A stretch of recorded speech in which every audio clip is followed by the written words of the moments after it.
This episode of Speakers of Eidolon is made possible by our generous patrons. Special thanks to our supreme and master speakers, Circa Barrakiel, Remy Asalia, Omiji Cat Comet, Erisu Yamakawa, Arcadia Lunashine, Dramavian, Alex Franco AV, Nina Grimstarter, Casey Schaefer, Dimos, Lily Black, Hans Grenade, Sapa Chakwatol, Faris Gentoru, Cletus Oreo, Quick Levin, Luke Leonatrell, Ceres, Icy Lee, Lyria Rain, Pamela Isley, Umbral Wind, Naive Arano, Celeste Raskris, Elenriel Maximus, Edwin, Bob CC, Fabson Voidworm, Rami Maverick, Code Red No, Mira Miri, Winebow Brood, Bay Barbalay, Kaiser Regina, Usura Akari, AJ Brainswordson, Suno Shikano, Gideon Ura, Buster Gearhold, Asuta Starbreeze, Nat Clay, Camille Grineau, Huskies, and Face on Masher. Support the show and become a patron today at patreon.com/SpeakersXIV.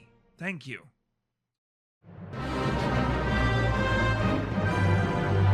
This is Speakers of Eidolon.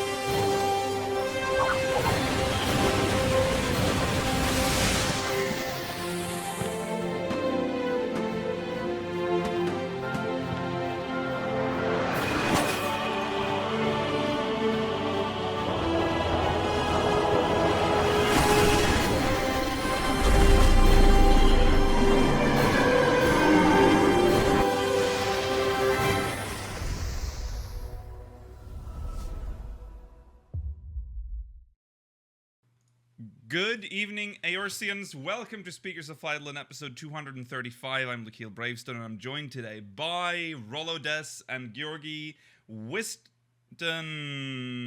Why? Yeah, hey. If you're watching live, sorry about the delay. Would you believe it? My computer didn't boot. So I've had a great start of the evening. Welcome to episode 235. It is February 27th, 2021. In our main topics, we'll continue reading interviews with Yoshi-P, and we will touch on the RP debacle that's been going on in the community.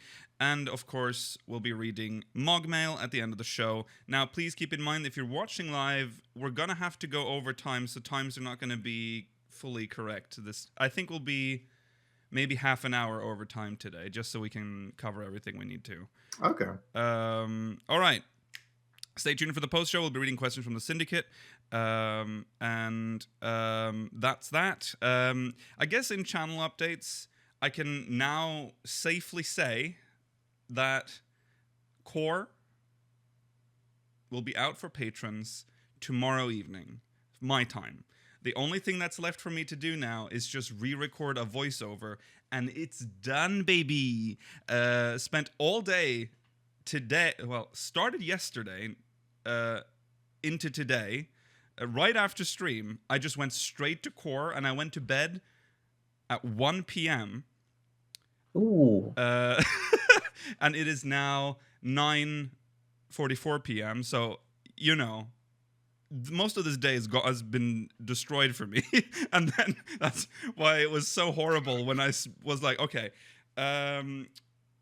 Speakers of Eidolon is starting in an hour. Time to start the computer, and then getting a startup error message, which put a damper on the mood. But anyways, the Core is now finally on track, so it will now be out once a month now that everything's been fixed.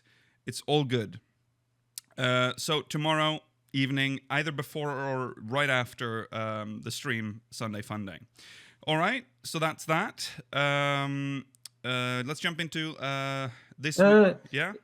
Is there going to be a Cerulean Reactor public release soon? Oh, yes, that will probably be on Monday? Oh, no, I can hear me. Okay. We haven't decided on a release day for Cerulean No, we Reactor, haven't. So it is either going to be Monday, or it can't be Tuesday because that's Speaker's Day. So Monday or Thursday, maybe. I don't know. We'll find. Enjoy Rollo talking about Valentine's Day.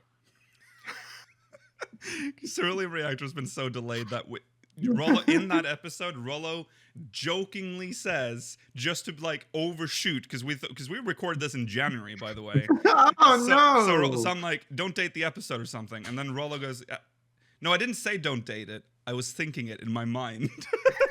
Don't date it, Rollo. And then Rollo's like, oh, happy Valentine's Day. That's a joke. And we are way past Valentine's.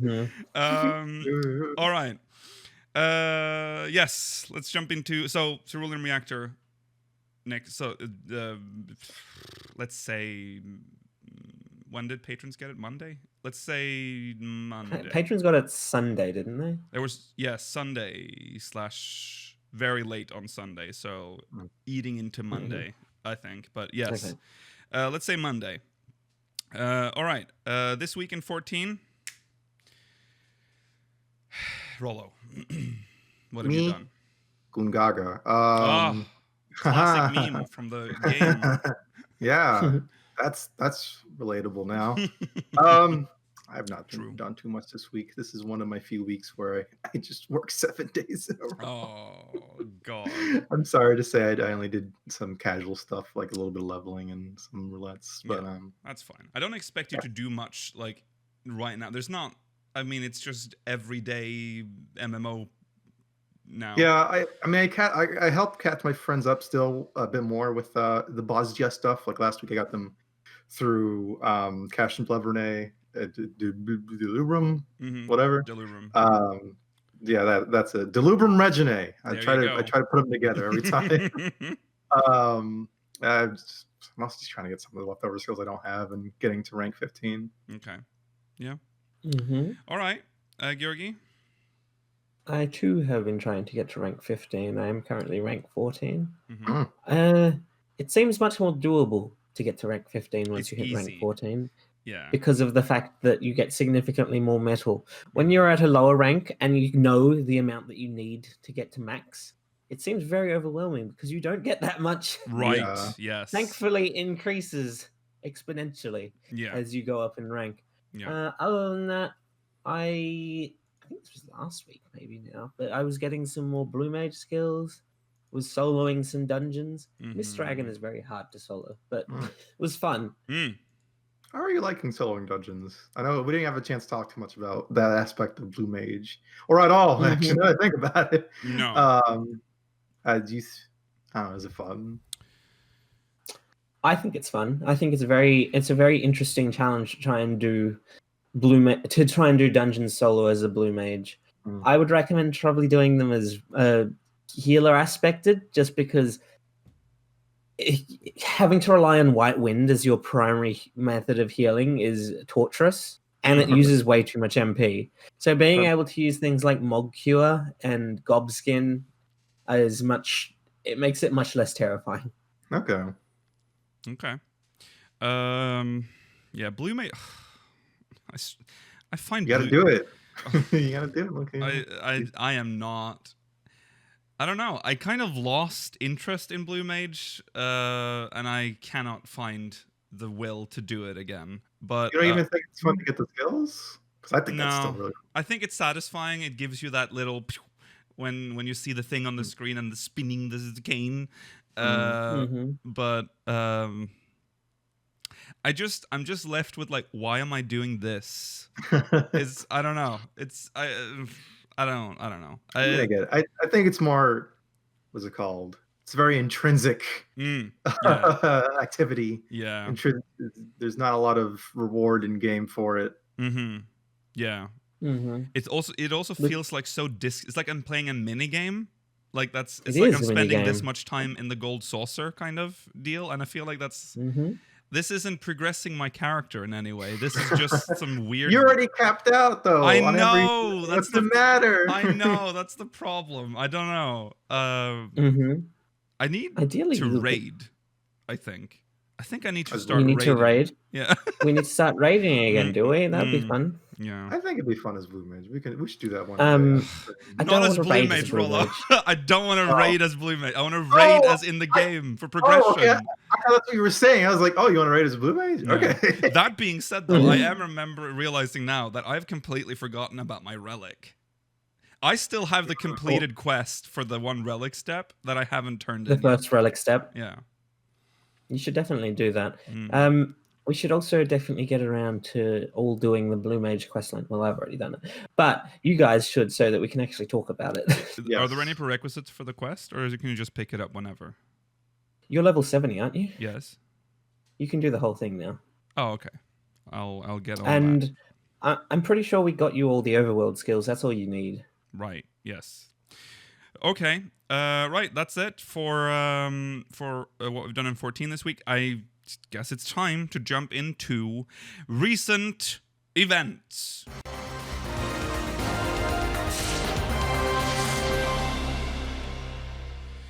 Woo! Free trial accounts. Free trial accounts can no longer participate in PvP content. There is a post on the Lodestone explaining why, and I will read it now and then we'll discuss it. Regarding PvP restrictions for free trial accounts. Recently, we have confirmed persistent incidents of impersonation, spamming, and illicit activity, such as clipping into the terrain in Frontline and other PvP content. Although account terminations are continuously being issued based on player reports on our surveillance system, new incidents of illicit activity were confirmed last weekend in Rival Wings, including cases where Machina were flying above the ground. Despite our increased surveillance and rigorous investigations of the situation, these malicious violations of the user agreement have had a significant impact on PvP content and continues to be a major disturbance to normal gameplay.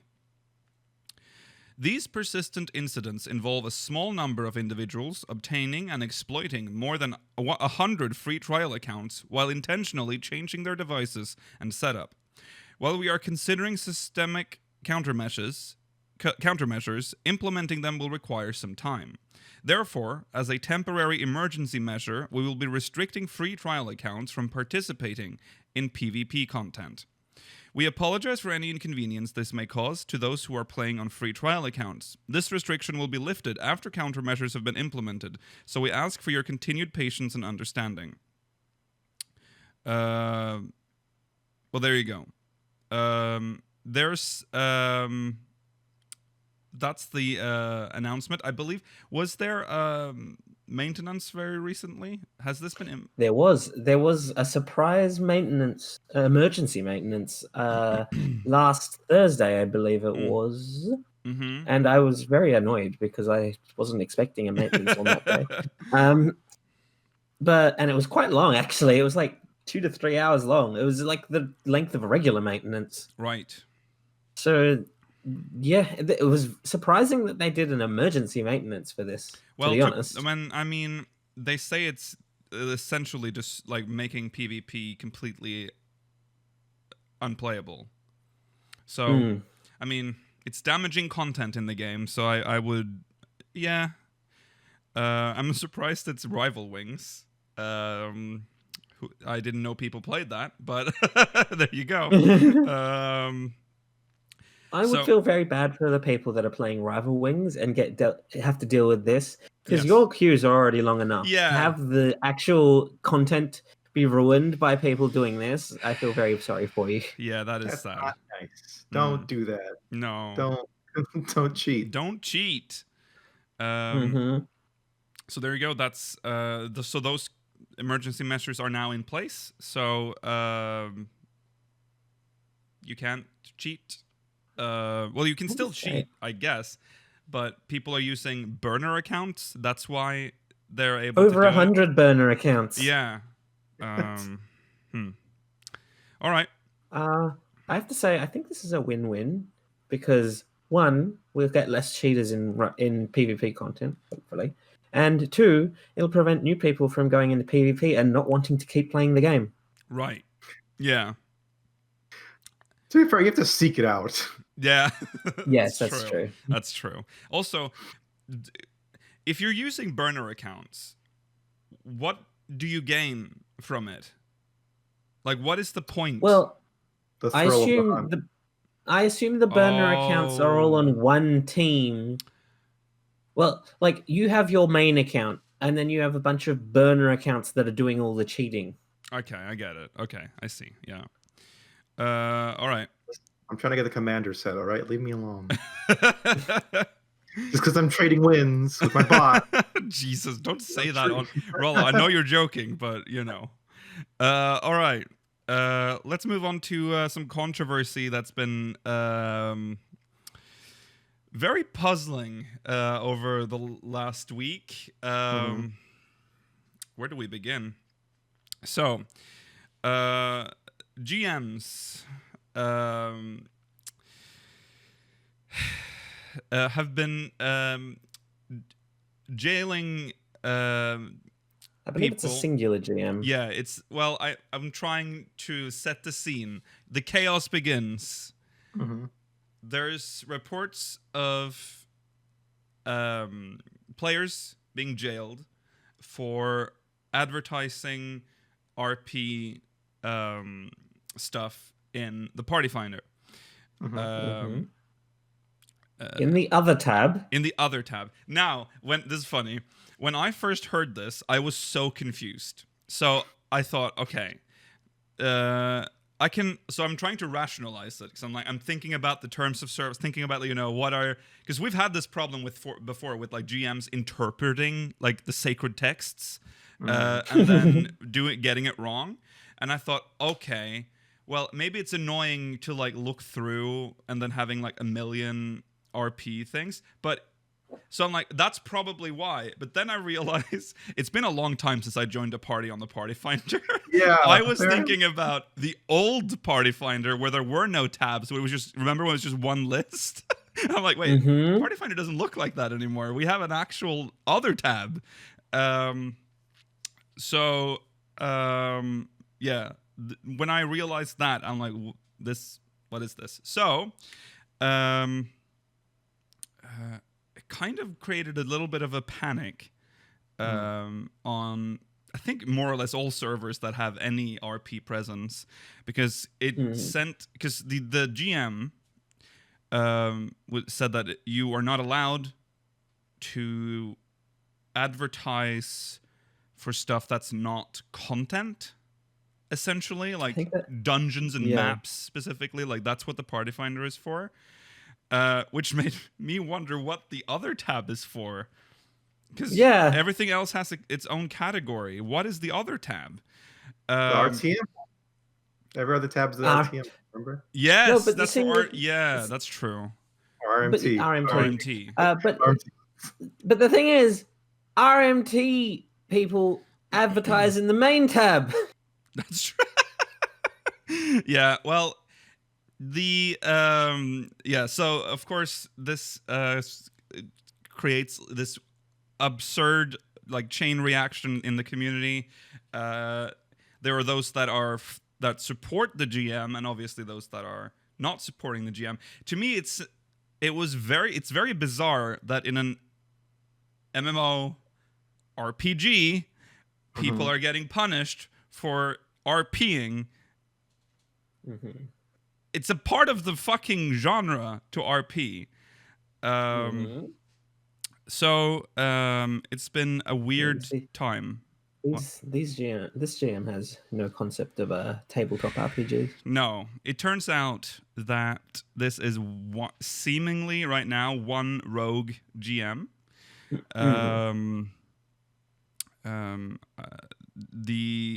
We got an official response finally on the official forums. By Zexos. I'll just read that. Greetings, everyone. Thank you for your patience while we reviewed the situation. In short, there was an internal miscommunication which led to account actions being issued incorrectly. We sincerely apologize for the concern that this has caused the community. There has not been any change to our existing policy, and we want to assure players that our focus is on taking action against inappropriate advertisements/listings. We will work to ensure proper communication is being done within the GM team and strive to ensure quality service and operations even. So there's the answer. Nothing has changed, and you are permitted to advertise RP in the other tab, essentially. Mhm. So the Um, drama is over now, Mhm. I think. Well, it has had a side effect because it has rattled. I don't know how much we want to talk about this. It's a community podcast. All right, it makes sense. I was going Yeah. to talk about how it rattled people into questioning the warning system once again, Mm-hmm. because warnings are there was a fear that warnings are permanent on your account, and that for a certain extent they are, but Yes. you can challenge them. But a lot of people were worried that you wouldn't be able to. Yes. Yes. The strikes against the accounts apparently have been removed. I've read that. So that has Mhm. happened. It's That's not. good. Yes. So no risk in losing your accounts. It did polarize the community a little, which was interesting because there was a lot of. It showed we've talked about RP before, and every time we bring it up, there's always someone who brings up ERP, Mhm. and a lot of people put all RPers in the ERP, like it's all ERP. Mhm. And it got a little ugly in some of the discussions where, it's calm down, everyone. Just They are hurting calm you. down. No one's hurting you. Yeah. You don't have to go to that tab. You don't even have to click Yeah. it. So you use it to go do your savage raids or whatever the fuck you do and leave that other tab alone. That's it. Easy as that. Mhm. Problem solved. All right. I feel particularly bad for the person that was just looking for a fishing buddy. Oh, yes. I'm sad. Yes. I hope you found a fishing buddy. Mhm. Okay. Right. Anything else you want to add to this about this story? I feel like yeah, go on, roll. I think this is almost a little bit of a tangent, but like, I think it's weird if it is a rogue mod. Have you seen what they get paid? Like the actual Square Enix one. No. No. It's like $12 an hour, which in American monies, it's not a lot. No, It's not a that's No. wage, not really. oh my goodness me. So that's weird. Like Mm. it would be weird to be like, yeah, I'm gonna be real uppity about this. Yeah, they're gonna, because like it's just a job. Well, that you fucking- do we know that that's what they're paid though? Do we have any? yes, Okay. it's like an average of what they get paid on the Glassdoor site, Okay, I see. which is like a job reporting thing. So Yeah, it's not 100 aggregate, it's like the average. right. Okay. So it could be less. God. All right. Hey, it could be higher. That too. You know where we live, Fergie. All right. So that's that. It has been. I would say it's been resolved. I was expecting some more clarification on the rules. That might come Yes. later down the line. But yeah, there you go. All right. Everyone's happy. It's over. I don't know if everyone's happy, but it is over. No, I'm yeah. glad that no one was punished.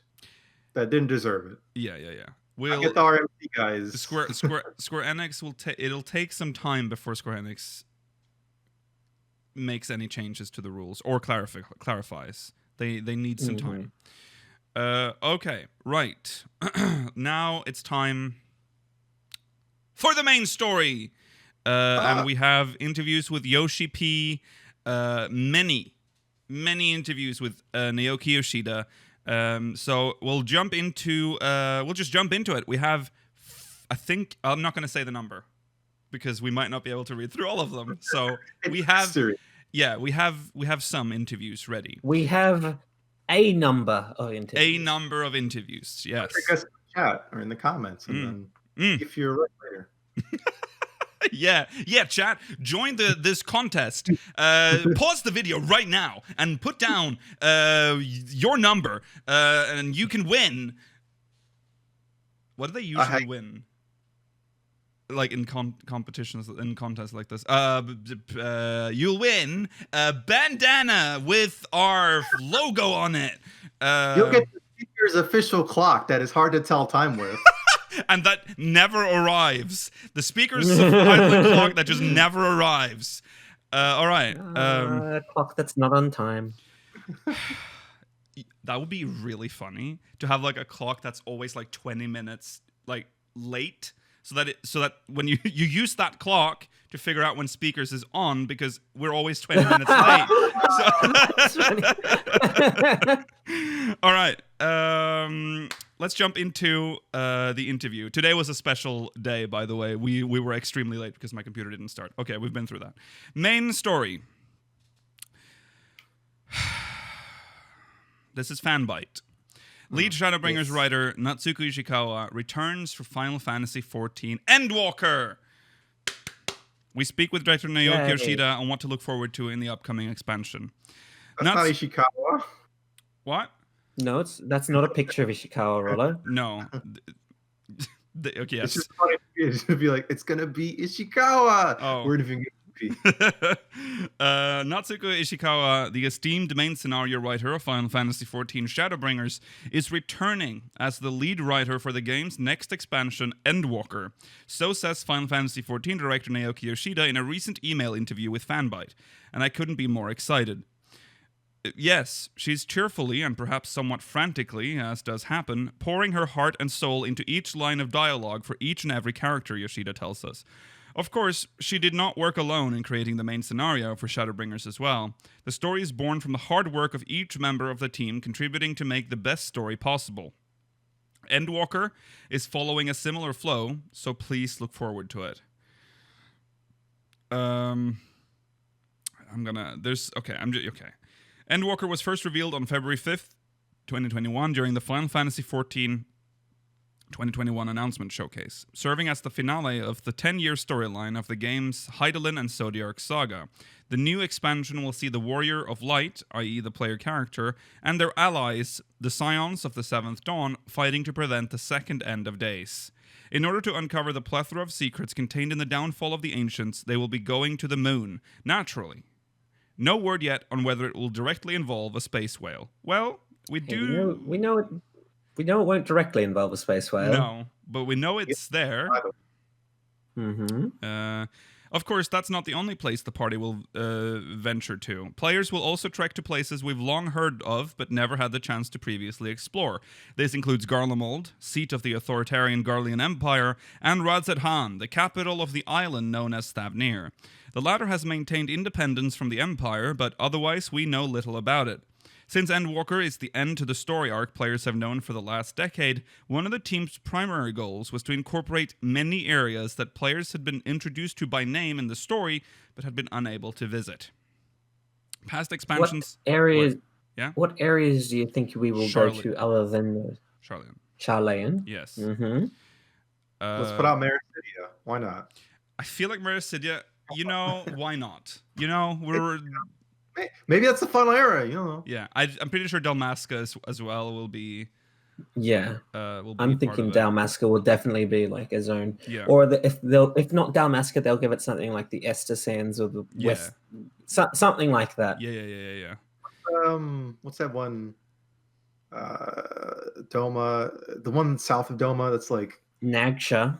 That's it. Yeah. Possibly Nagsha. I wouldn't be against. I feel as if Nagsha is going to end up being a dungeon. It gives me big dungeon vibes in terms of the fact that if we go to Nagsha is out of the way right now. It is in the opposite direction of where we want to go. Yeah. So I don't think we will be going there at least during the main expansion. I'll put the relic in Nagsha. There you go. I can say that. Yeah. We already have a Thavnarian relic. True. We'll just go across the strait. Yeah. To Nagsha and get another one. Oh, I also want to say, for those that are, I don't think I ever said this on stream, but for any 1.0 players or Realm Reborn players for 1.0 players that did the skirmish, and for Realm Reborn players that got the Giant Skull weapons, the lore for the Giant Skull weapons is that they're from Thavnir. That was the whole thing with the skirmish as well, that they imported weapons from Thavnir, and they are made of a specific rock, which is why they're slightly purple. If you look at the artwork for Thavnir, you see that giant skull rock in the background, this giant purple, like, mountain thing. I thought that was pretty neat. They kept that in there. That's pretty cool. It's cool, but they made some pretty ugly weapons with it. That's true. The weapons are very 1.0 ugly. All right. Let's see. Past expansions have taken the cast of Final Fantasy XIV to different visually striking regions. For example, Heavensward took us to Ishgard, where marvelous towering spires faithfully imitated Gothic French designs. Stormblood. Rollo's favorite. Yes. Stormblood took us to all those flying buttresses, Rollo. Remember when we had that discussion? You guys judge me so much. Stormblood took us to Alamigo, an Eorzean city-state conquered 2 decades prior to the game, and Doma, a far eastern nation. Shadowbringers focused less on displaying a specific set of cultures and more on subversion, introducing locations in an alternate reality that mirrored familiar settings from the source, the world where Final Fantasy XIV takes place, for those that didn't know. If you didn't know that watching this podcast... Yoshida says Endwalker will be similar. Rather than taking direct inspiration from the real world, its traversable locations have been created to fill in the pieces of the puzzle, so to speak, and create a full picture for the story arc. When comparing the locations to those in previous expansions, Yoshida explained, "This might be the most varied adventure. We hope our players are excited to explore these new areas." Okay, so so we have 4 theoretical zones. Well, we have 2 confirmed zones. We have got Garlemald, and we have Thavnir. Yes. We, in all likelihood, have the moon. Yes. I hope only one zone on the moon. Yes. I assume there has to be a zone on the moon because they've talked about a beast tribe being there. It'd be very weird if there's a beast tribe, but there's no zone for them to live in. And then, assuming there's going to be at least one Dalmascan zone. Yes. That'd be a first putting a beast tribe in a final zone area. If the moon is the final zone. Yeah. Yeah, it would be a first. What if the Ondo live in Teletempest, but they're not a interactive. They don't have a beast tribe quest line. Yeah. What if Charlian is a dungeon? I mean, I'd be really upset. I'd say wait until after we see the second trailer or at the Fan Fest. If you don't see it there as like, here's the other big city, then like, sorry, fellas. Yeah. This sounds like a monkey's paw. Yeah, and be careful what we're saying here. All right. Another of the many surprises revealed during the event was the announcement of so-called Island Sanctuary content. This will allow players to live out pastoral? How do you pronounce that? Either's fine. Oh, pastoral dreams of farming, raising animals, and learning to live off the land. As someone who spent her childhood playing games like Harvest Moon and Animal Crossing alongside lengthy RPGs, this was lovely news. There are fans of Harvest Moon on the Final Fantasy XIV team as well, so everyone seems to be having fun. Laughs. Says Yoshida. Island Sanctuary's creation began at a base level almost 2 years ago. The developers kept seeing feedback from players who expressed a longing to roam freely around estates and take care of animals while gardening. As a result, the team listened and looked into whether it was possible to develop something new that could be enjoyed as its own standalone content. And as it turns out, it was. It's almost very 2 exciting. years ago. Yeah. So, I suspect that it probably did start out as Ishgardian farms, and then they decided, no, we can make this its own thing. Yes. The minion farm, where'd it go? Yeah. About 2 years ago is also when he started talking about it. I remember when I remember someone specifically asking if it was possible to have minions walk around in the house. And then Yoshi-P was like, there might be some other content that we're working on involving farming that can do that. As good as it would be to have minions walk around in the house, that would be impossible to program. Yeah, he said that. That's what he said. It's It how would is it just, going to like, deal with furniture and they need just walk all pathing. over. Yeah. Okay, if you're as into 14 as I am, you've already spent too much time watching and rewatching the beautiful teaser trailer for Endwalker. Past teasers have served as helpful guides for what to expect, providing hints for plot direction, character focus, and job additions. The Endwalker trailer, for instance, marked the first time fans got to see Alphinaud and Alisaie, two staple Final Fantasy XIV characters in a cinematic. We still need to wait for an extended version, but I did ask Yoshida if the trailer implies that Alisaie and Alphinaud will be the characters that Endwalker focuses on most, similar to how Thancred and Reen featured prominently in the Shadowbringers teaser. Alphinaud and Alisaie have always been considered main characters within the story, says Yoshida. As they are younger, we hope to illustrate their personal growth in a way that players can feel even more strongly than other Scions. He points to Alphinaud, who has faced some fairly large setbacks but has managed to overcome them. It's no wonder Yoshida uses Alphinaud as an example. He's the character whose growth is possibly the most compelling argument for how rewarding it is to experience Final Fantasy XIV from start to finish. I feel like Alphinaud and Alisaie are like my younger siblings. Although I'm a little too old for that to be true, he laughs. Please pay close attention to the story of Alphinaud and Alisaie. They will definitely shine. They will not die. 100%. For sure. They might fuse together and, No. at the end of the 69 dungeon that they're adding in this expansion. I assume the answer to this question is no, but there was never any mention of Alphinaud and Alisaie in 1.0, was there? No. Mm-hmm. No. These are very much Yoshi-P's characters. They are. Yeah. There's sort of like they're still serving sort of a similar purpose to Louisoix. Like they are the catalyst for a lot of the story and a lot of the lore. So they're an extension of Louisoix. That's how as a 1.0 player I've seen. Yeah. Go on. Unlike Louisoix, they don't have seniority over you. True. That's true. Yeah. We don't have the same respect for Alfie and Alisaie as we had. Though Alphinaud did try and act like he deserved it in Realm Reborn. Yeah. What are you saying, Rollo? Did you say something? I think we should bully them like the older brother or sister we are. We do bully them sometimes. Yeah. They deserve it. Okay. That's that interview. It's interesting to hear that Ishikawa's coming back. I'm glad. She's very good. And I think she will write a fantastic end. I think she's the best. Like, who wrote A Realm Reborn? Do we know that? Was that Ishikawa as well? It wasn't. Yeah, that was the other. Else. Was that? Was it Banriora? It's the one that always talks about Game of Thrones. That's Banriora. That's Yoshi-P. I was gonna say that's Yoshi-P. Yeah. That's from this other writer that mentions it a lot too. So I was like, yeah, I love Game of Thrones. I think it's Banriora as well. Yeah. He's the head of like lore, so it makes sense that he would be writing the story for the first one. Yeah. Okay, but They are very One.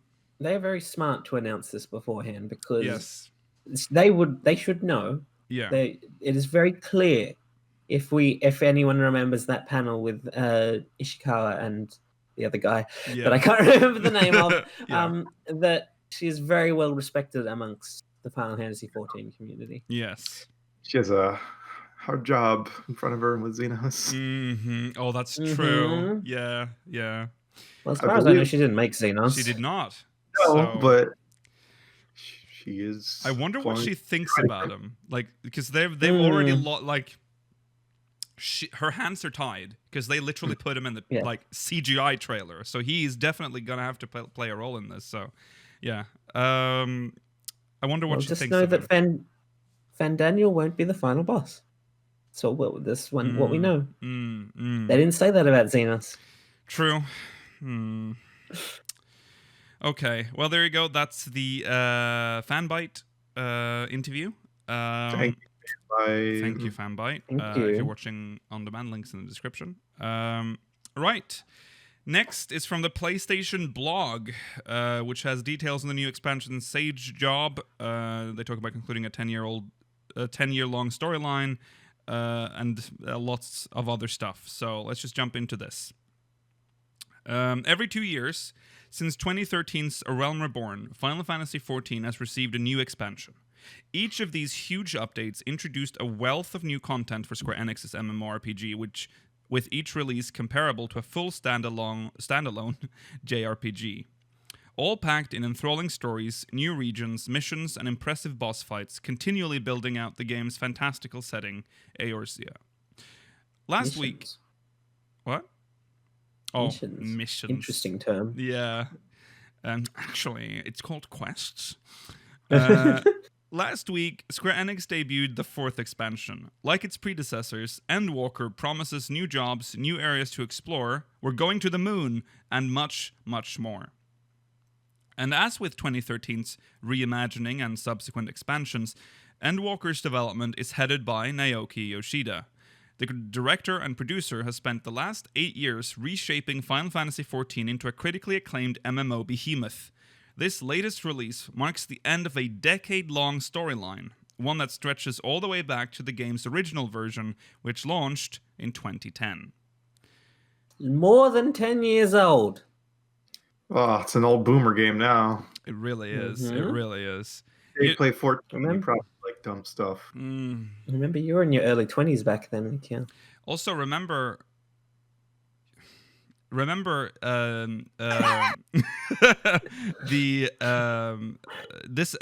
remember when 11 turned 10, and I thought, that's it. This game's too old for me now. I don't feel that way with 14 right now. I think it's because 14 is aged differently than 11. Maybe it's also because 14 represents a smaller percentage of your life. True. That's also so true. Like, you're more accepting of something going on for longer at this point, because we are all older now, and therefore it represents a smaller... As you get older, things represent smaller percentages of your life. All right. How old was I when... Oh, I was a sophomore in high school when 1.0 launched. I worked at... Okay. I remember. I was young. I was very young. Yoshida-san is a busy man. Not only is he overseeing yet another feature-packed expansion for Final Fantasy XIV, he was recently announced as the producer for the upcoming Final Fantasy XVI. Yet between juggling 2 Leviathan-sized projects, he found the time to answer our most burning questions around that astounding Endwalker reveal. Endwalker will bring Final Fantasy XIV's 10-year-old story arc to its conclusion. How does it feel to finally close this long a chapter? When did you first envision how this chapter of Final Fantasy XIV was to end, and how much has the final version changed from that initial premise? Since the time of A Realm Reborn, the idea of the Hydaelyn and Zodiark saga already existed, and was what we were working off of when we created the story. Being able to tell this story to its conclusion required Final Fantasy XIV to succeed as an MMORPG, and we were far from being able to declare the ongoing story as the Hydaelyn and Zodiark saga... To declare the ongoing story as the Hydaelyn and Zodiark saga, even at the time of Heavensward's release. Following the release of Stormblood and having seen the growing community and success of the game, I thought it was time to more fully flesh out the concepts of the story and think as to how and where this conclusion might take place. Back then, I felt 6.0 or 7.0 would be a good time to wrap things up, but with the excitement we saw with Shadowbringers being even higher than our expectations, I decided we shouldn't draw the story out awkwardly and continue the wave of excitement by concluding the story with Endwalker. I'm genuinely excited to bring the finale of this story arc to our players. I wouldn't say I feel sad that we're concluding this story arc that spanned over a decade, because I must think about the next story now. There is no end to my work. Are you ready for Start Runner?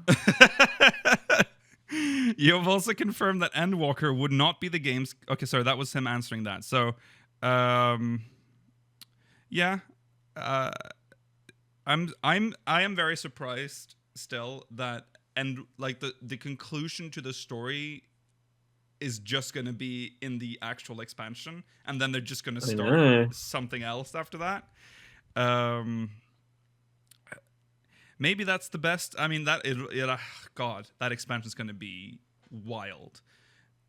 Well, I say that we still have like 2 story patches left of this expansion, and they've already said that that's going to be like Endwalker. Well, technically, one story patch, kind of. 0.55 is usually like the last bit.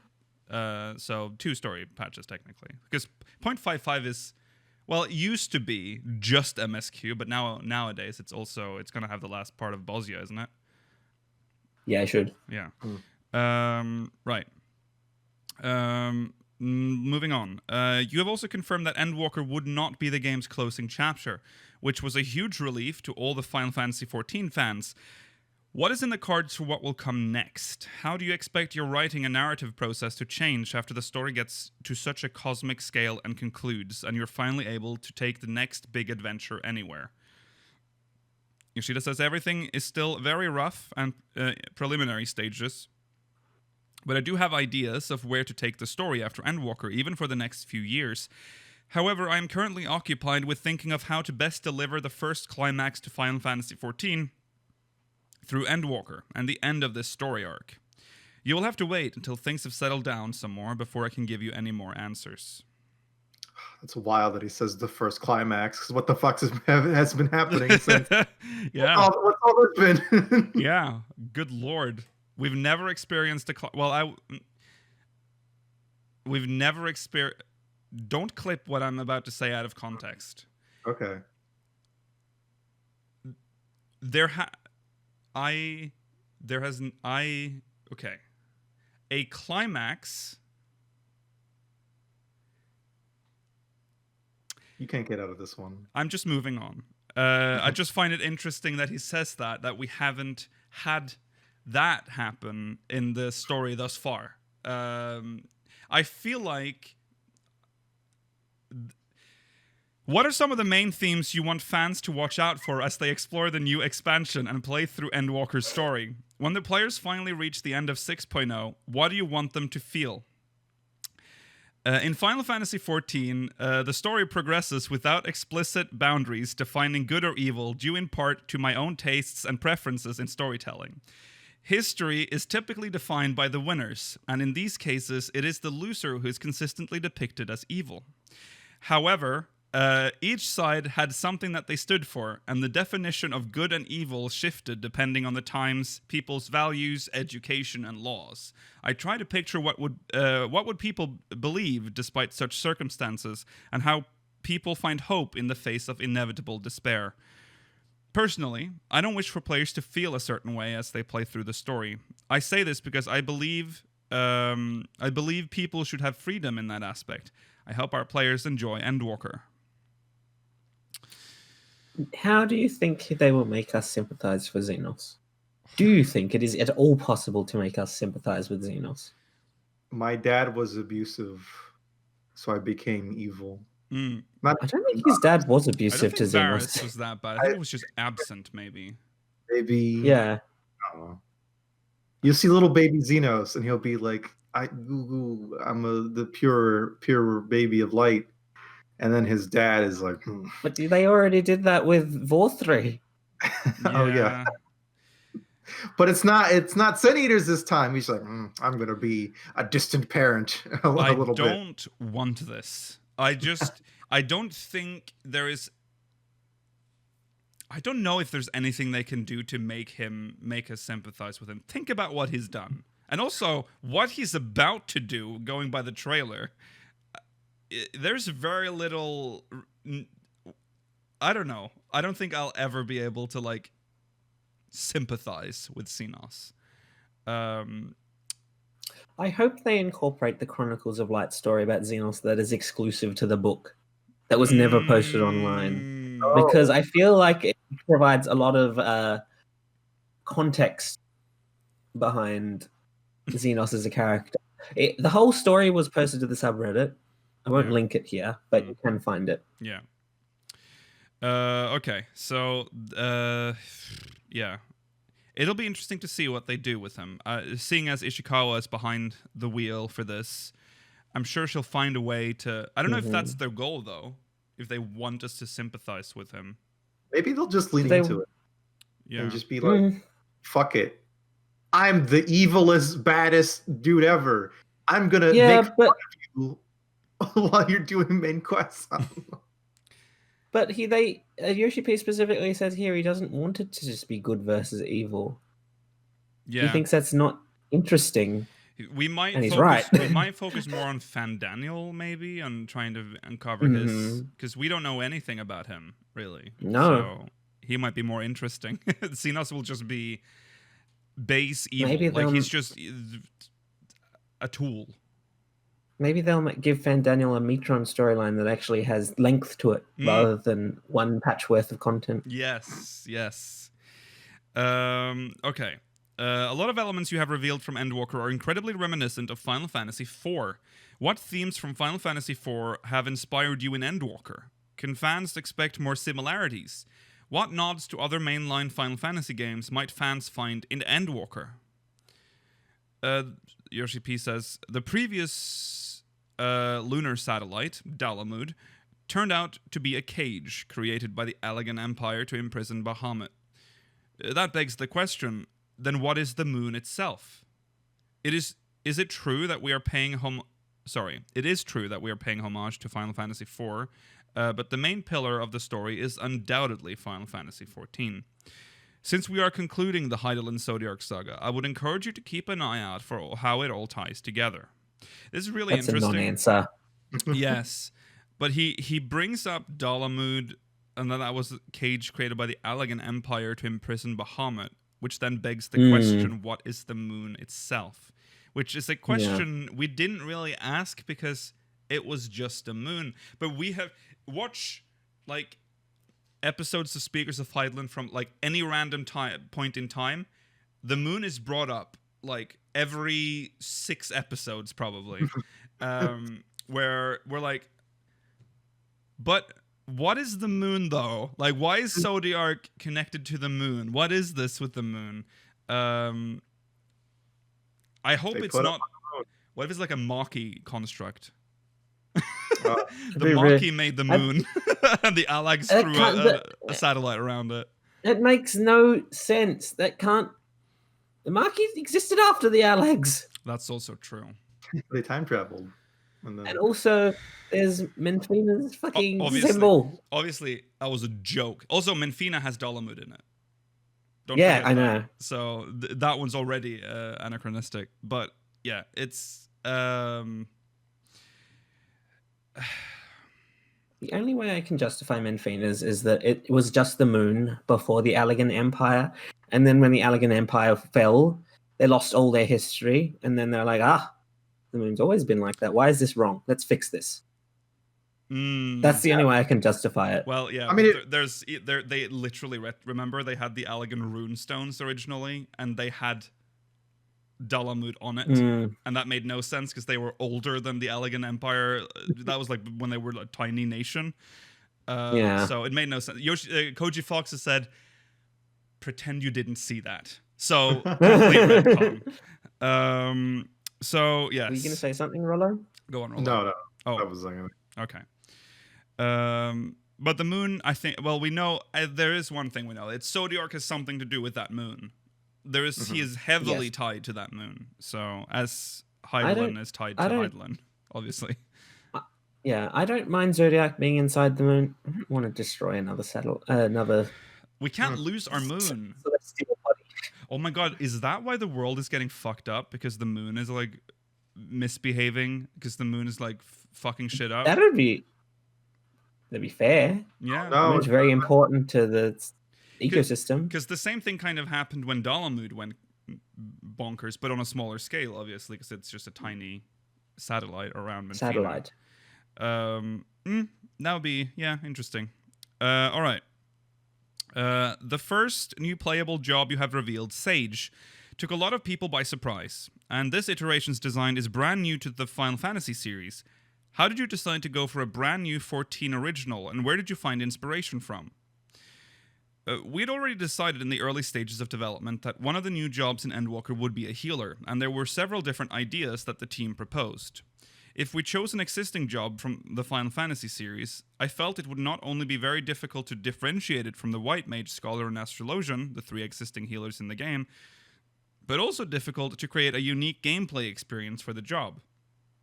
Rather than utilizing something that already exists in the Final Fantasy universe, I asked for brand new job ideas from the team. That is when someone proposed the idea of a job that didn't use weapons that were held in the character's hands, but were instead controlled magically. It was from that base idea that we moved forward in creating the Sage job. Yeah, makes sense, I guess. It's still such a wild thing to have in 14. Yeah.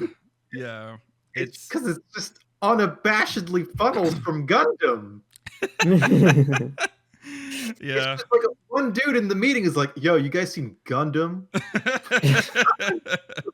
It's the same guy. It's the same guy that proposed the G Warrior roller. Yeah. Here's another good hit for me.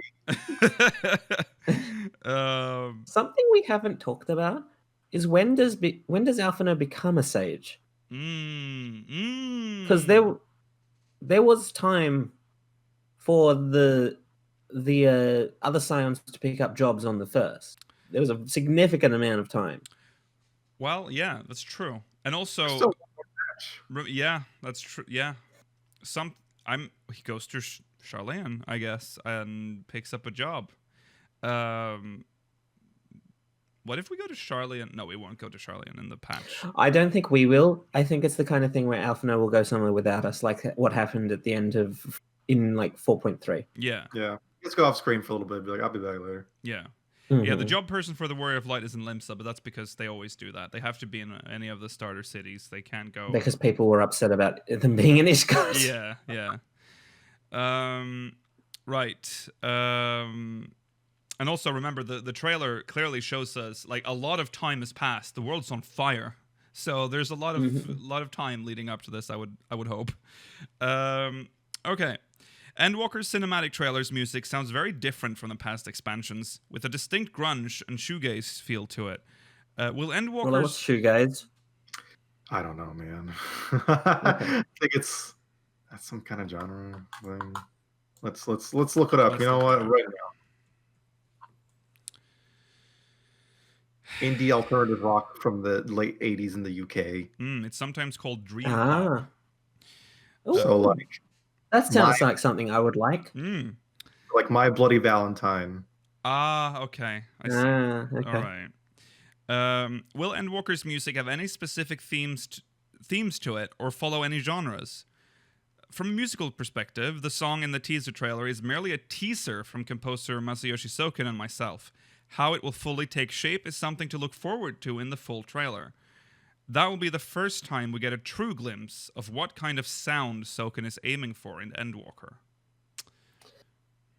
What tease? It gives me no information. The question still remains if Susan will make a return. I think it would be a mistake not to bring her back, because I agree. It would go full circle if she got to do the end of this, and then after that, you know, it's fine. We can end the Susan era. Her like story arc is over, but yeah, I would like to have her back just for the last expansion, or the last story expansion. Yeah. But I am excited to hear what the sound is going to be like for in this expansion. Maybe it's not going to be like that at all. That tease. It's not going to be that. Maybe he'll do something completely different. We'll see. I mean, it's the end of the game, so he might go bonkers, or the story. He might go bonkers with this one. But yeah, we're in good hands anyways. Soken is a god. It is so far, it is my favorite main theme I have heard since Dragon Song. Ooh. I haven't, I need to listen to it more. I haven't sat down and listened to it. Is there any way to listen to it cleanly though? No, there's no way to listen to it cleanly. Maybe someone has scrubbed the trailer from it on YouTube, but I haven't found it myself. Right. Okay. Okay. If you could tell newcomers just one thing to entice them to try out Final Fantasy XIV, what would it be? So here's his sales pitch. When it comes to MMOs, many people immediately think, I have to play for a very long time, or there's massive amount of content to play through. However, Final Fantasy XIV is quite unique in that despite it being an MMO, it is a heavily story-driven game. Imagine it like an interactive TV drama in which you can experience the story and grow as the main character as you progress, with a narrative continuously propelling you forward. Since Endwalker is our 4th expansion, you can think of that as Season 4. You can totally catch up. Plus, you can get to Seasons 2 for free with our free trial. I think he's miscalculating it there, by the way. If he's not included, because he should be including A Realm Reborn. This should be Season 5. Oh, yeah, that's true. That's true, yeah. A long show. So, Season 5, 2 more expansions before it goes to Poopy. Yes. If we are to take the Game of Thrones model. Yes. And then we get a movie, right? 6 seasons. That's when we Community. get the prequel series, Rollo. Right. Yeah. Get Prequels. Because people want a Final Fantasy XIV prequel, like single-player game set during either the Allegan era, the Marquis/Amdapori era. There's so much lore to farm. Yeah. Okay. So that's that. Very interesting. Moving on to the next one. This is from GameSpot. The path to Final Fantasy XIV Endwalker was never promised, but always envisioned. In a brief chat with director and producer Naoki Yoshida, GameSpot. In a brief chat with director and producer Naoki Yoshida, he assured that Endwalker will be packed with surprises to the end of the first saga of Final Fantasy XIV. Few games get me as hyped as Final Fantasy XIV, the MMORPG that's had a wild ride and increasing success over the past several years. Because of it, director and producer Naoki Yoshida and the team behind the game have made waves within Square Enix and now have the upcoming Final Fantasy XVI on their hands. But Final Fantasy XIV's journey is far from finished, nor is it taking a back seat. Endwalker, which is set to launch in fall 2021, is the next expansion. And while it'll conclude the 10-year story arc that's been the centerpiece since the game's early days, 14's scale is only getting larger. The expansion was revealed and showcased in detail earlier this month, and I have a breakdown of everything you need to know about Endwalker. For one, we're going to the moon. Everyone talks about that. Yeah. More recently, they're so clever, though, with Endwalker, is because they knew that people would say that. Because they're like, oh, that's like the centerpiece. Everyone's going to mention that we're going to the moon. It's going to be the big draw with this teaser. That's why it's in the logo. Yeah. More recently, I was able to correspond with Yoshida-san via email to get some insight on the lead-up to the new expansion. And I think the overall sentiment is that Endwalker and the position 14 is in today was never promised, but was always planned for. The idea of crafting a large-scale saga and bringing closure to it after multiple expansions came about when we were working on our Realm Reborn in 2013. Yoshida-san started. He continued. However, in order to make that idea a reality, gaining popularity and acquiring the adequate funds and acclaim to continue long-term service would be required. Until the launch of Heavensward, whether we would be able to achieve our goal was largely dependent upon if players were enjoying the game and continuing to play. And it wasn't until after the release of Stormblood, okay, so this is more or less the same he said, when we finally felt confident that we would be able to make this a reality. We also know that they fully believed that Heavensward was going to be the first and last expansion for the game. What I always find interesting is that I've always felt there's a disconnect between the fact that Stormblood was what convinced them that they'll be able to finish this storyline out, despite the fact that Stormblood is probably story-wise the weakest expansion, and not everyone's, but a lot of people's minds. Mm-hmm. Yeah. And yet it was also remarkably popular. Yes. with Final Fantasy. So didn't he also? Yeah, remember he said that Heavensward was like the swan song of 14. Like and playing Heavensward. If you ever play Heavensward again, you can kind of see it in like the end of the Heavensward story. It's like it's a little uncertain. It's why the story after the expansion is so like disconnected almost from the actual Heavensward story. Yeah, God, fucking the Warriors of Darkness patch. Yeah. Makes no sense. Because they're like, oh fuck, we need to make new stories now. Yeah. Well, it's because and just leave. they set up. Sorry, they set up the Estinian stuff, but they're like, I don't want to end it right now. Right. With 14's growing financial success, some of those ambitions were fulfilled in the 2019 expansion Shadowbringers. It's often regarded as one of the best stories told in Final Fantasy history, a testament to the work of its lead writer Natsuko Ishikawa, who has also taken on that role for Endwalker. In a previous conversation with Yoshida-san, he talked about his interconnectedness of Shadowbringers.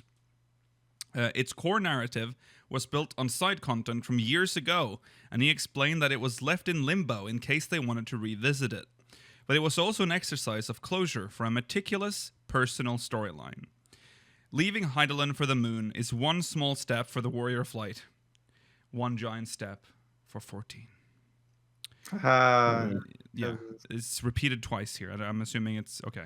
As impactful as Shadowbringers was, bringing closure to nearly everything up to this point and finally executing on that idea from all those years ago through Endwalker is another level of ambition, Yoshida-san said.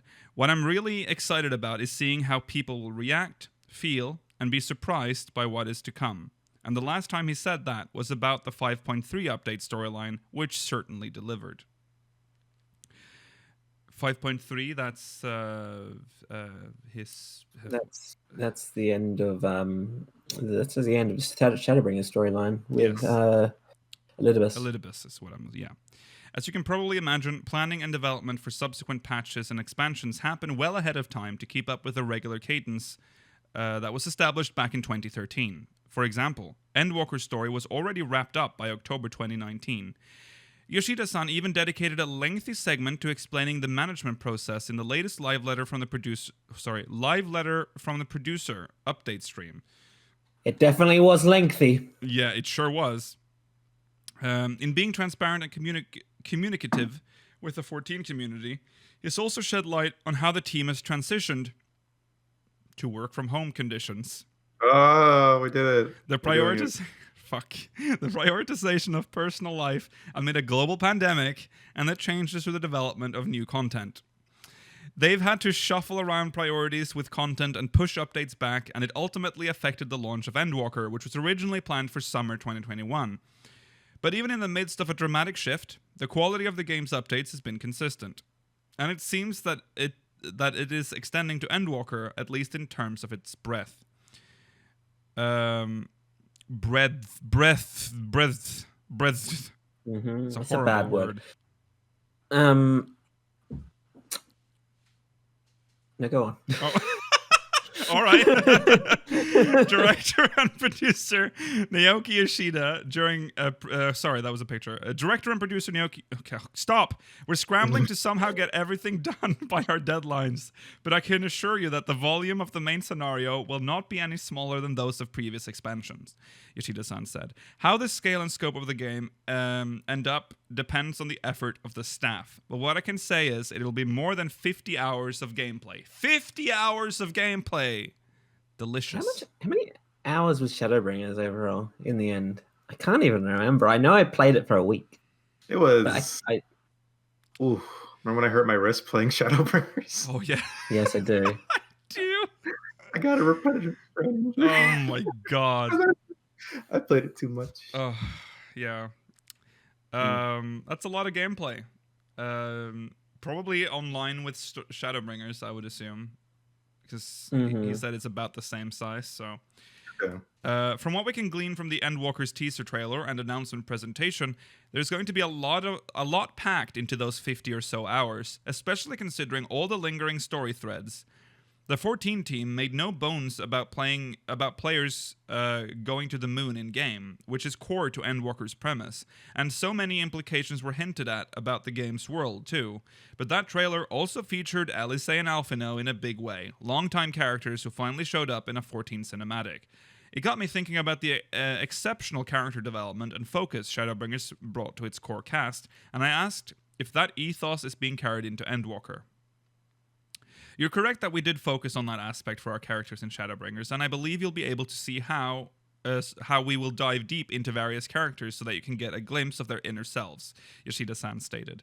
While Heavensward and Stormblood largely told stories about factions, politics, and humanity, Shadowbringers brought a new sense of intimacy that made us see 14 and its characters in a new light. He followed up saying, "Just like our players, the Warriors of Light have gone through this journey to hear, feel, and think. The same applies to the NPCs. When it comes to anything beyond Endwalker, it seems that the team doesn't have time to dive into other projects or plans for now. While this expansion marks an end and a new beginning for 14, Yoshida-san said, "We're currently focused solely on creating Endwalker, so there's nothing else in my mind aside from delivering the finale of the Hydaelyn and Zodiark story arc to our players." However, he did drop a hint about how they may try new approaches in a post-Endwalker world. Read into it what you will, but Yoshida-san said, "I believe the development staff are most keen on finding out more about the next story, including how long it might be and if we'll be going in the direction of shorter storylines. It's still a secret." With Yoshida-san calling this the end of the first saga of 14, loosely mentioning 5 to 10 more years of regular content and alluding to secrets for the game's future, we at least know that 14 has a lot more left in the tank. Final Fantasy XIV has been in a unique position as an MMORPG that has hooked a wide player base with a sharp narrative that stands tall alongside its single-player counterparts.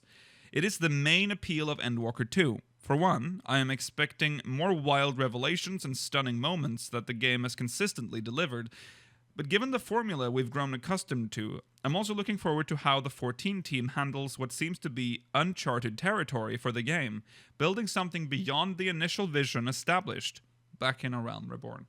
I think I look forward to that too. It's like similar to like the feeling a lot of people had when before A Realm Reborn launched, was like, oh shit, like where are we going now? Like you have no idea what's going to happen. And I feel like at the end of Endwalker, we're going to have that same feeling. I think they're going to evoke that because something's going to happen at the end and we're going to be like, now what? Oh fuck yeah, you're right. We're gonna be getting hints of what's coming in like 6.4. Yeah. But that's 6.1. 6.1, Rollo. We are going straight into the new story. Like everything ends in 6.0.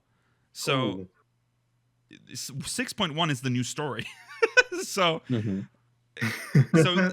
expansion is literally going to end like that. It's going to be like, okay, well that's 10 years done. Now what? In 3 months, I figure it out. Yeah. The biggest setup we're going to get from 6.0 for the future going forward will be the 8-man raid. We will get Pandemonium. Yes, that's true. All right. Yes. The expansion isn't the only thing 14 has in store for the year.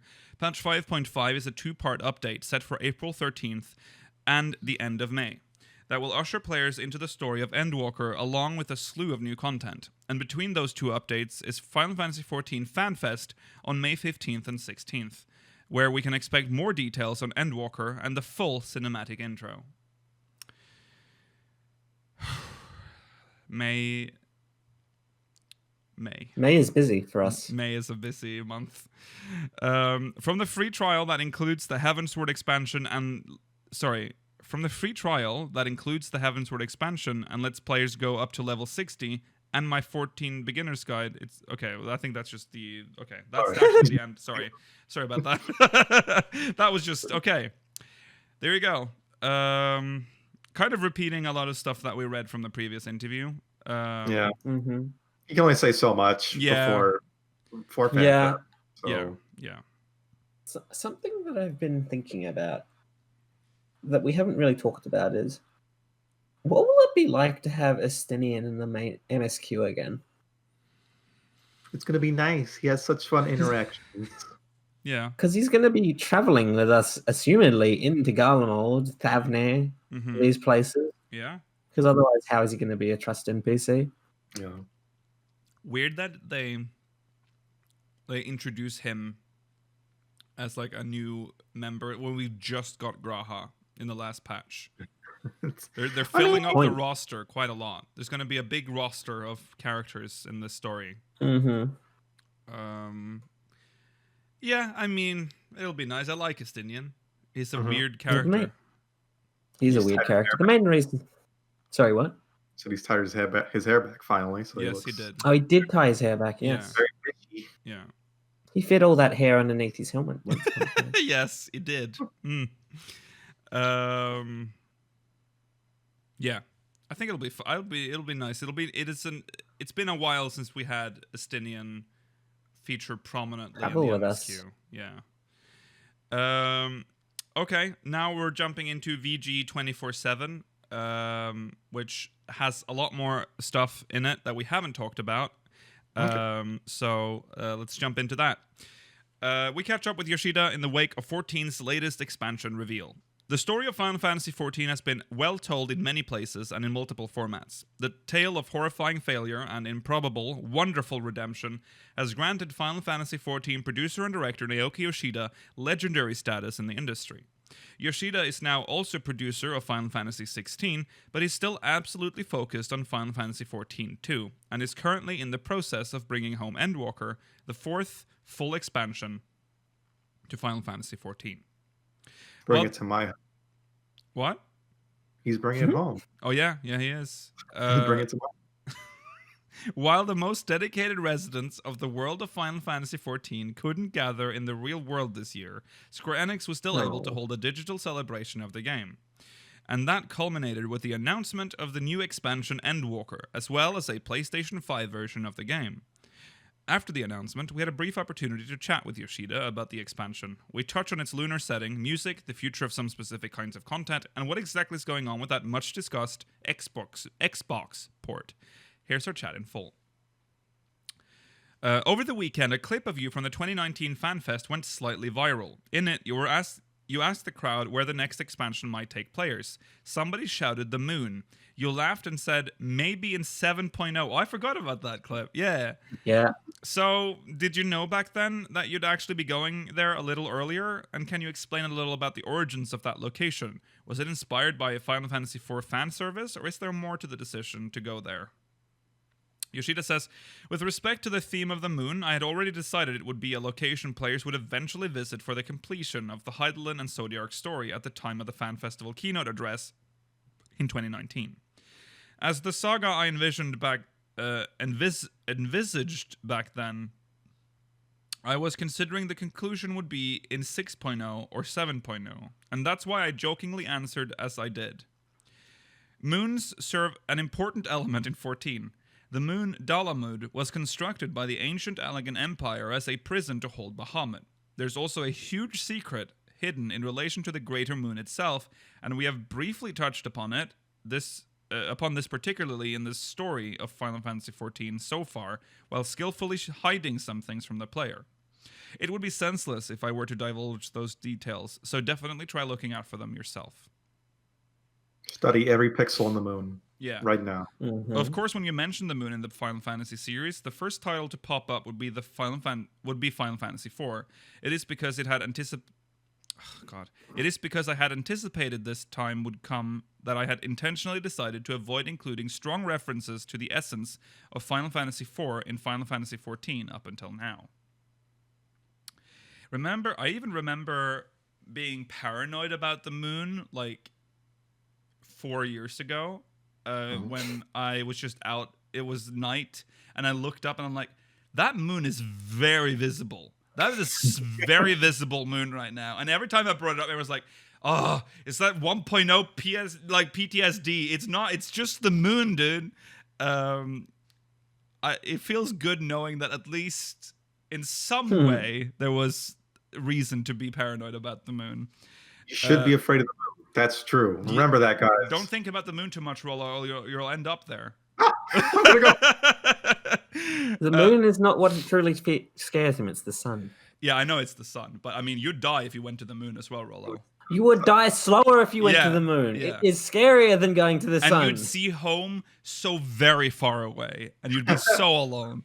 At least you could see me. You guys can see me with a telescope. Yeah, that's true. You'd see your dead, bloated body from oxygen deprivation. Yeah. Some poor fucker with like a telescope is just looking at the moon one day and is like, what the fuck is that bloated? What is that? All right. For those that don't know, Rollo had this fear when he was a child that if he thought about the sun too much... I have that fear now. Well, still... you have that... If he thinks too much about the sun, he'll just materialize on the sun and die. Okay? I don't know if we've ever said that on the show, but we just referenced it, and I just feel like it need context. What did you think about the giant storm on Jupiter? And you just get fucking stuck there. That'd be scary. I don't know. This is bizarre. All right. Moving on. Forgive me for asking this, as I know you've spoken about it at length before. Even to me. But what's the deal with Xbox? In 2019 and 2020, statements by yourself and Phil Spencer seem to suggest that you were edging closer to a solution to bring 14 to those platforms. So it was a surprise to see the PS5 announcement without any further news on other platforms. Switch. Can journalists just stop mentioning Switch? Because you're putting ideas in his head again. Switch has been mentioned in the past too, but Xbox in particular. Can you give us an update and possibly explain what obstacles remain? Yoshida says, there are no obstacles for developing the Xbox version. We were able to undertake the development and provide our service thanks to the immense efforts that Phil has invested. For that, we are truly grateful. The sole factors are the workload and the order of steps. Now, when it comes to the Xbox version, there's unfortunately not much I can say presently, but just that we cannot work on all the steps simultaneously and need to follow the order for proceeding with these things. Since we're currently involved in the development of Endwalker and preparing the PS5 version to follow on from the title's service on PS4, it'd be appreciated if we can return to touch upon the Xbox version once things have settled. So essentially he's saying, just fucking stop asking this fucking question. Shut the fuck up. Genuine question. Do you guys know anyone that like has like an Xbox, like an S or the newer one, whatever it's called? Yeah. Gen X. Yeah. No, I don't know anyone that has an Xbox One. I don't know.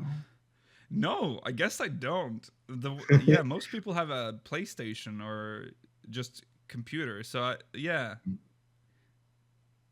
And also, no, actually, I know a couple, but they have no interest in playing Final Fantasy 14. I don't think that's the... What they have. Maybe they'll put down FIFA and be like, oh, let's...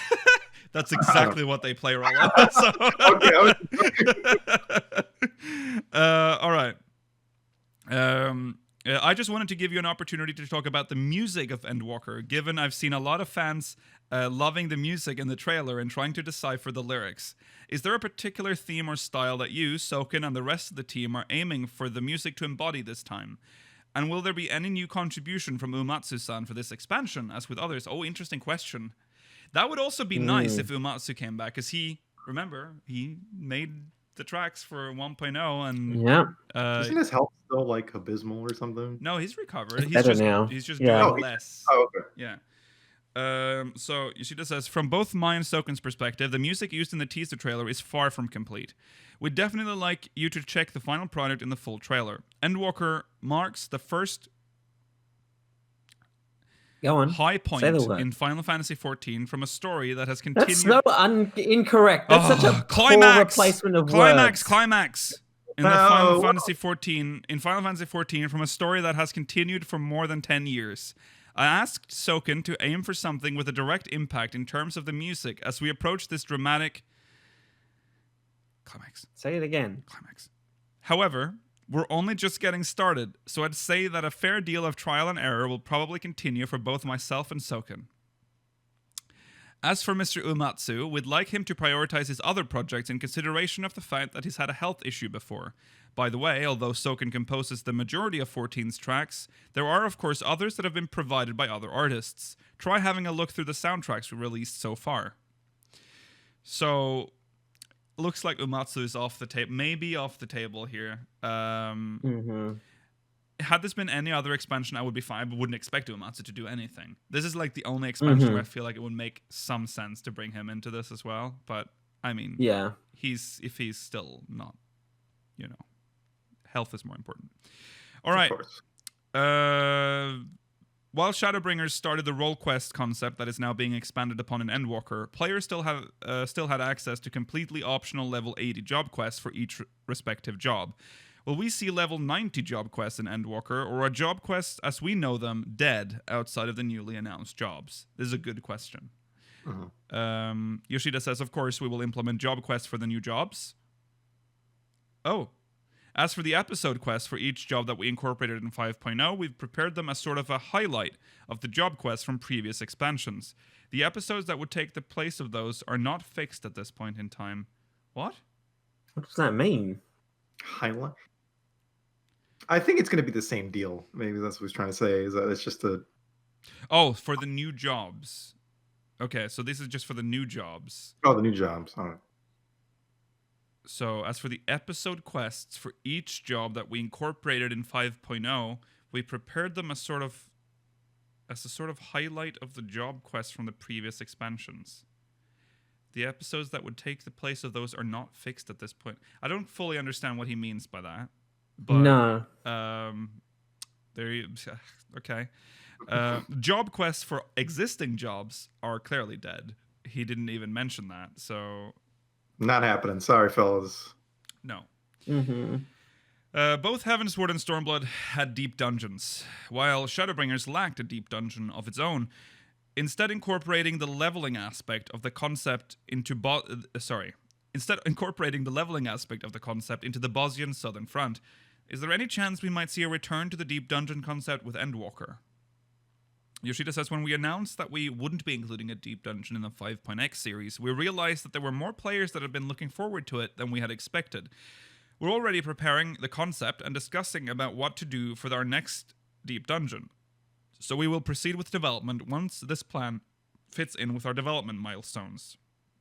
However, since this is for some point in the patch 6.x series, please don't take it as guaranteed just yet.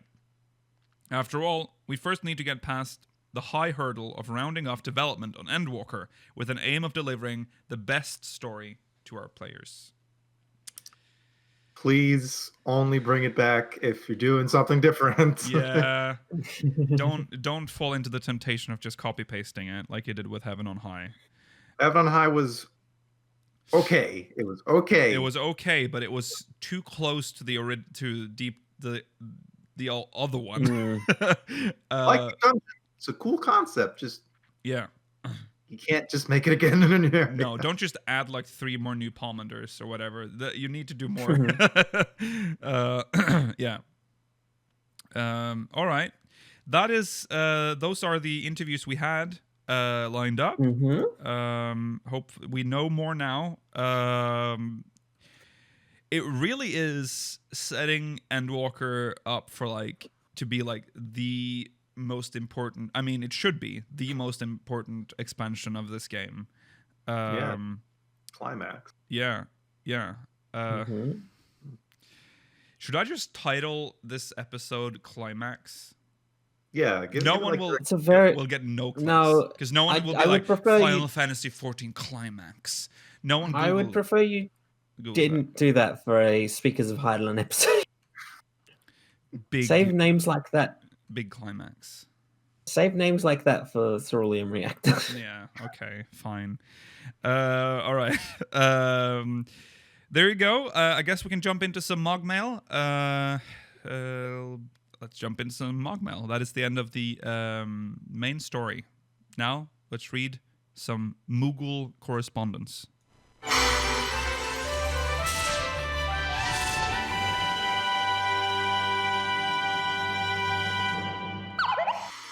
This one's from Genova Tia from Twintania. Hello, speakers. Just a quick question. Do you suppose the reckless summoning Elidibus did caused bad things to happen to other warriors of light across the shards? Are they whole now, or do we have nobodies running around without complete souls? Yours, Genova. So this is very weird because this was a very weird concept at the time, and it's still very bizarre to me now. Mhm. Did it? I feel as if we'll have a chance to explore. No, they won't explore this with Hildebrand, but there's an opportunity for them to explore it with Hildebrand because he is summoned there. Yeah.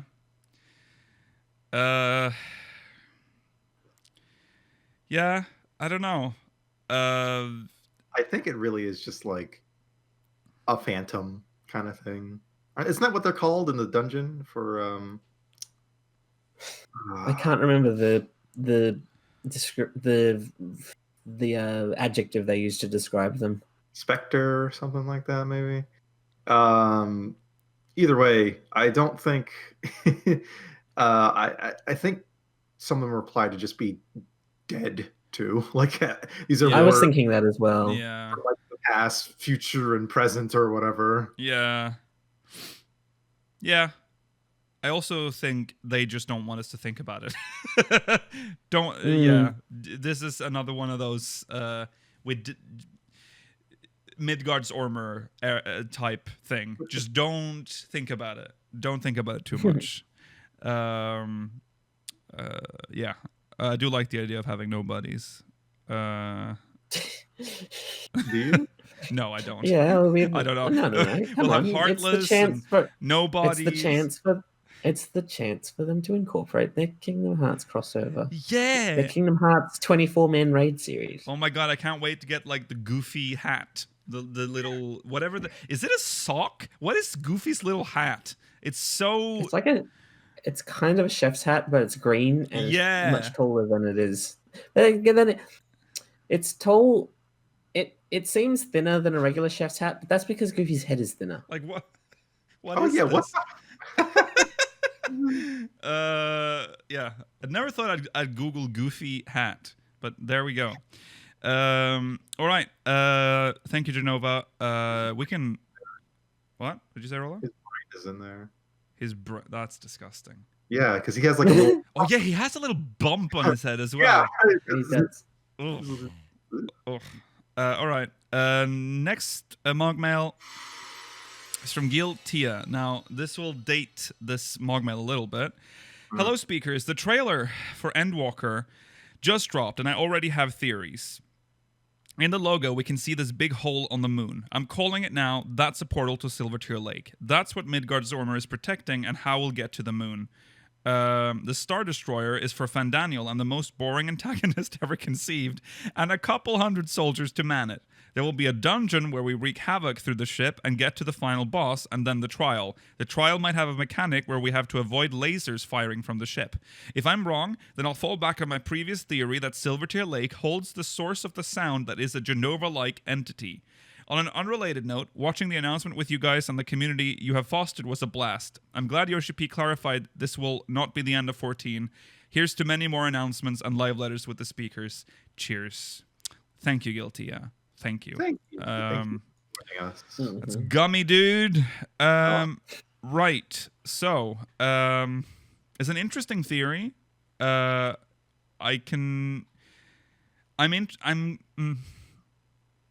Silvertear Lake stuff, I'm seeing a lot of people bringing that up now. Like they're linking it all together because it kind of makes sense.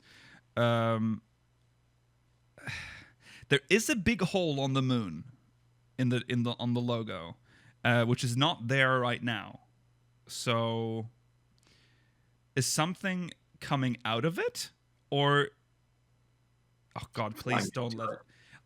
I mean, it'll be cool, but I don't want Zodiac to like burst out of the moon because we've seen that happen before with Bahamut, and it's Lunatic Pandora or whatever. Oh yes, like the lunar cry, like the disgusting beam of fucking monster goo. Yeah.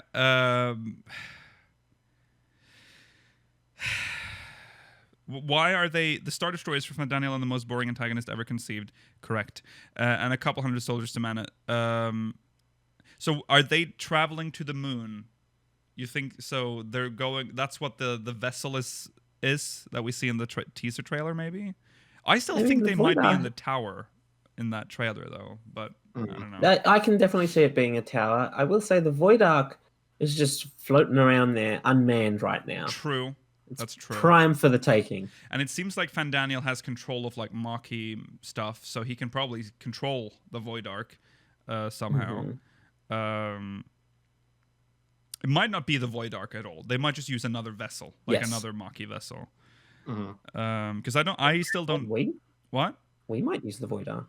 Oh, maybe that's how we get there. Yeah, because we are already familiar with it, and and canonically we've cleared it out, so it should be fine.